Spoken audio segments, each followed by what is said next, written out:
The wagon train had been crawling westward for 3 months when Margaret Hayes's husband took ill with fever. By the time they reached the foothills of the Montana Territory, Thomas Hayes was dead, buried in a shallow grave marked with stones and a crude wooden cross that would likely be scattered by wolves. Before winter came, the other settlers offered their condolences with the practiced efficiency of people who had seen too much death on the trail. They gave Margaret 2 days to grieve before the wagon master, a leathery man named Carlson, approached her with his hat in his hands and uncomfortable news in his eyes. "Mrs. Hayes," he said, looking past her shoulder rather than meeting her gaze, "the company's decided to push on to the valley before the snows come. We can't afford to winter here in the foothills. There's no shelter, no game to speak of." Margaret understood what he wasn't saying. She had 2 children, a wagon with a broken axle, and no husband to drive it. She had become a liability. "How long do I have?" she asked. "We leave at dawn." That night, Margaret sat by her small fire while her children slept in the damaged wagon. Sarah was 8, with her father's dark hair and serious eyes. Little Thomas, named for his father, and called Tommy by everyone, was only 5, still young enough to think this was all a grand adventure. Margaret had $60 in a leather pouch, a wagon that couldn't move, 2 oxen, enough provisions for perhaps a month if she was careful, and a trunk of belongings she'd carried from Pennsylvania. In the morning, the other families avoided her eyes as they hitched their teams and prepared to depart. A few of the women left small offerings, a bag of cornmeal, some salted pork, a worn blanket, charity that felt like pity. Only one person spoke to her directly, Eleanor Pritchard, a sharp-faced woman who had complained about everything from the quality of water to the dust on the trail. "It's a shame, really," Eleanor said, her voice carrying across the camp. But a woman alone with children, no husband, no able body to work the land. What did she expect? The wilderness isn't for the weak. Margaret said nothing. She had learned long ago that some people confused cruelty with truth, telling. By midday, the wagon train had disappeared over the western ridge, leaving nothing but wheel ruts in the dirt, and the echo of Eleanor Pritchard's words hanging in the mountain air. Margaret spent the first day taking inventory and thinking. The broken axle meant the wagon was useless for travel, but it could serve as shelter for a time. The oxen could be used for meat if necessary, though she hated to think of slaughtering the patient beasts who had carried them so far. Her provisions would last perhaps through October if she was careful. After that, winter would come, and winter in the Montana Territory was not merciful. Sarah helped her mother without being asked, understanding in the way children do when their world has shifted beneath them. Tommy played with sticks and stones, fighting imaginary battles between cowboys and Indians, oblivious to the reality of their situation. On the second day, Margaret explored the area around their camp.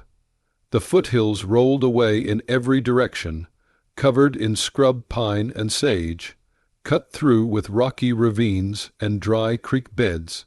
She was looking for water, for shelter, for any sign that survival here was possible. She found the cave by accident, nearly stepping into it when the ground gave way beneath an overhang of rock. The entrance was narrow, hidden by a boulder and a tangle of dead brush, but inside it opened into a chamber, perhaps 20 feet across and 8 feet high. The floor was relatively flat, covered in a layer of dust and small animal droppings, but otherwise sound. At the back, the cave continued into darkness, a narrow passage leading deeper into the hill. Margaret stood in the entrance and felt the temperature, cool but not cold, sheltered from the wind. She thought about the wagon, exposed on the plain. She thought about winter, about snow that could bury a canvas top and freeze everything inside. She thought about Eleanor Pritchard's voice, sharp with contempt. Then she went back to camp and told her children they were moving. It took 3 days to relocate everything. Margaret carried what she could, making trip after trip along the narrow path to the cave. Sarah helped, her small arms straining under the weight of blankets and cooking pots. Tommy, too little to carry much, was given the task of bringing small items, cups, utensils, his sister's doll. The wagon they left where it stood, but Margaret stripped it of everything useful. The canvas top became a curtain for the cave entrance. The wooden boards became flooring and eventually firewood. The axle and wheels, useless for their original purpose, were dragged to the cave and repurposed as supports and furniture. Piece by piece, the cave became a home. Margaret built a fire pit near the entrance where the smoke could escape. She arranged their belongings along the walls, keeping the food supplies in the driest area toward the back.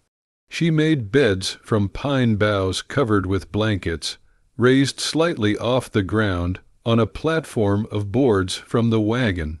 She even created a small area she called the pantry, where she stored their dwindling provisions in crates and barrels. The work was exhausting, but it gave her purpose, and slowly the cave stopped feeling like a tomb and started feeling like shelter. September faded into October. Margaret rationed their food carefully, supplementing their stores with what she could find: wild onions, pine nuts, roots that she tested carefully before feeding to the children. She set snares and caught rabbits, skinning them with Thomas's old hunting knife and roasting them over the fire. The meat was tough and gamey, but it was meat. She taught Sarah how to identify edible plants and how to set the snares. The girl learned quickly, her small hands becoming deft at the work.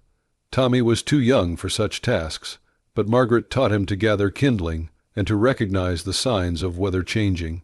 In the evenings, after the work was done and their bellies were as full as she could make them, Margaret would tell the children stories. She told them about Pennsylvania, about their grandparents' farm, about their father when he was young and full of dreams about the West. She told them fairy tales and Bible stories, anything to distract from the reality that they were 3 people alone in the wilderness with winter coming. And winter was coming. Margaret could feel it in the morning air, could see it in the way the light slanted lower each day. The aspens in the distant valleys had turned gold, and the wind carried the smell of snow from the high peaks. She worked harder, gathering everything she could. Firewood became her obsession. Every day she ranged farther from the cave, dragging back dead branches and logs, stacking them in the deeper recess of the cave where they would stay dry. She gathered armloads of dried grass and sage for tinder. She caught and dried what rabbits she could, smoking the meat over the fire until it was hard as leather, but would last through the winter. The oxen were the hardest decision. They were gentle creatures, and the children had named them Bess and Buck. But Margaret knew what was coming. In early November, when the first snow dusted the hills, she led Bess away from the cave while the children were occupied. She'd never slaughtered anything larger than a chicken, but necessity is a harsh teacher. By nightfall, she had butchered the ox as best she could, preserving every scrap of meat, saving the hide, even keeping the bones for soup stock. She told the children that Bess had wandered off. Sarah looked at her with knowing eyes, but said nothing. Tommy accepted the explanation and mourned loudly for a day before moving on, as children do. The meat would help. It might make the difference. November brought cold rain that sometimes turned to sleet. Margaret hung the canvas wagon cover across the cave entrance, weighted with stones, leaving a gap for smoke to escape. Inside, the cave stayed relatively warm, heated by their fire and insulated by the earth itself. Outside, the world began to freeze. Margaret knew they couldn't survive on what they had. Even with the ox meat, even with careful rationing, they would run out of food before spring. So she did something she had never imagined herself capable of. She became a hunter, using Thomas's old rifle and her last precious gunpowder. She taught herself to shoot. She missed far more than she hit at first. Each wasted shot, a small tragedy of lost powder and shot. But gradually, her aim improved. She brought down a mule deer in late November, a yearling that provided meat for weeks. She shot sage hens, and twice managed to kill winter rabbits, whose white coats made them nearly invisible against the snow. She checked her snares every day, trudging through deepening snow, often finding them empty, but occasionally rewarded with a rabbit or once, memorably, a fox whose pelt she saved for warmth rather than meat.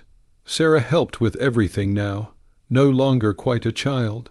She could start a fire, prepare a rabbit for cooking, melt snow for water, and keep Tommy entertained when Margaret was out hunting. The girl had grown thin, as they all had, but there was a strength in her that reminded Margaret of herself. December arrived with a blizzard. It started as a few flakes one morning, and within hours became a white wall that erased the world. The wind howled like a living thing, and snow piled against the cave entrance until Margaret had to dig them out just to get air. For 3 days the storm raged, and they huddled inside the cave, feeding the fire carefully, telling stories, waiting. On the 4th day the wind stopped. Margaret pushed through the snowdrift, blocking the entrance, and emerged into a transformed world. Snow lay 3 feet deep across the landscape, covering everything, turning the hills into smooth, white waves. The sky was impossibly blue, and the silence was absolute. She thought of the wagon train, wondered if they had made it to the valley, wondered if they had found shelter, or if the storm had caught them in the open. She thought of Elena Pritchard and her sharp words, and felt neither anger nor satisfaction, only a strange sort of emptiness. They survived December. They survived January, though there were days when Margaret wasn't sure they would. She shot a young elk in early February, a miracle of good fortune that provided meat for the rest of the winter. She used buck's hide to make crude but effective mittens for the children. She burned every scrap of wood she'd collected, then ventured out on the rare clear days to find more, digging it out from under the snow. There were hard days. There were days when Tommy cried from hunger, and there wasn't enough food to satisfy him. There were nights when Margaret lay awake, feeling the cold seep into her bones despite the fire, wondering if they would simply go to sleep one night and not wake up. There were moments when she thought about Thomas, buried under snow now, and felt a grief so heavy she could barely breathe. But there were other moments too. There was the evening when Sarah, unprompted, put her arms around Margaret's neck and whispered, "You're the bravest person I know, Mama." There was the day Tommy caught his first rabbit in a snare and danced around the cave with pride. There was the simple, profound satisfaction of surviving one more day, and then another, and another. March brought a thaw. The snow began to melt, revealing the brown earth beneath. Water ran in rivulets down the hillsides. The air smelled different, carried a promise of something other than cold, and one morning in late March, Sarah came running to the cave entrance where Margaret was scraping an elk hide. "Mama," she said, breathless, "there are people coming." Margaret stood, her heart suddenly pounding. She wiped her hands on her worn dress and stepped out into the weak spring sunlight. A group of riders was making its way across the hills, perhaps a dozen of them leading pack horses. As they drew closer, Margaret recognized the man in front, Carlson, the wagon master. Behind him rode several other members of the original wagon train. They stopped 50 yards from the cave, staring. Margaret realized what they must be seeing: a woman in a tattered dress, gaunt but standing upright, flanked by two thin children, emerging from a hole in the hill like creatures from a fairy tale. Carlson dismounted and approached slowly, hat in hand, much as he had the previous summer, but his expression was different now, not uncomfortable, but something close to wonder. "Mrs. Hayes," he said, we thought you'd be dead." "I'm not," Margaret said simply. Behind Carlson, other riders dismounted. Margaret saw familiar faces, families from the wagon train, come back now that the snows had melted. And there, in the middle of the group, was Eleanor Pritchard, staring at Margaret with an expression that was difficult to read. It was Carlson who explained. "The storm caught us in the valley. We lost two families, the Hendersons and the Carters. Snow buried their wagons. We couldn't dig them out in time." He paused, his weathered face troubled. "We had shelter, supplies, numbers, and we lost people. You were alone, and yet—" He didn't finish the sentence. He didn't need to. Eleanor Pritchard dismounted and walked forward. She looked older than Margaret remembered, worn by the winter and by something else. Perhaps guilt, perhaps humility. She stopped a few feet away and looked at Margaret for a long moment. "I was wrong," she said finally, the words clearly costing her something. "I said the wilderness wasn't for the weak, but I was wrong about who was weak and who was strong." Margaret felt something loosen in her chest, some tension she'd been carrying since the summer. "We all do what we have to do to survive," she said. The wagon train families had come back to check on the route, to see what could be salvaged, to bury their dead properly. They stayed for 3 days, and in that time they helped Margaret and her children. They brought food, though Margaret's family needed it less than they expected. They offered to take them to the settlement in the valley. But something had changed in Margaret over the winter. She had found something in herself that she hadn't known existed, a strength, a capability, a will to endure. The cave had been a shelter, but it had also been a crucible. "I think we'll stay," she told Carlson on the 3rd day. "At least for a while. There's good hunting here, water when the snow melts, and we've learned how to survive." Carlson nodded as if he understood. "You'll need supplies, tools, seed if you want to plant anything. I'd be grateful for what you can spare."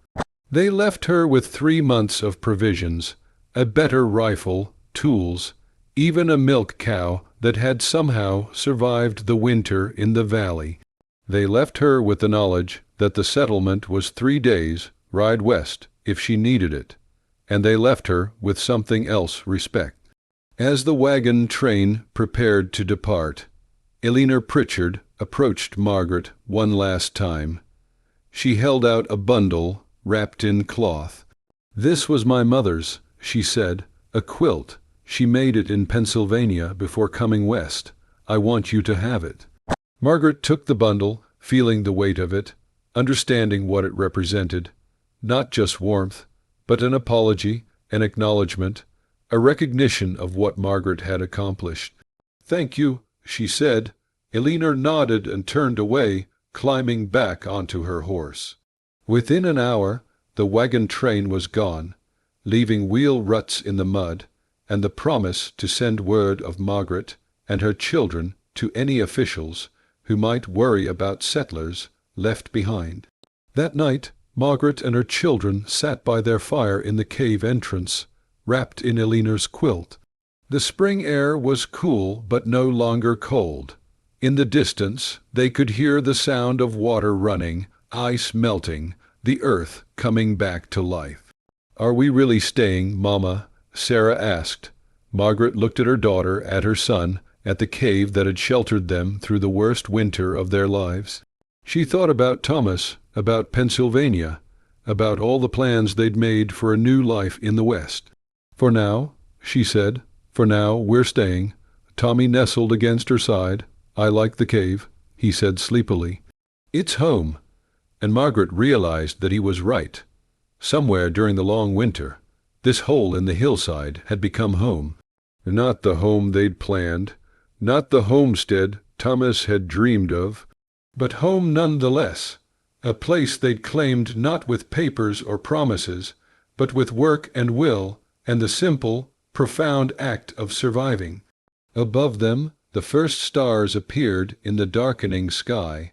Margaret added wood to the fire and pulled her children closer. Tomorrow she would hunt. Tomorrow she would begin to plant a garden in the clearing below the cave. Tomorrow she would continue the work of living.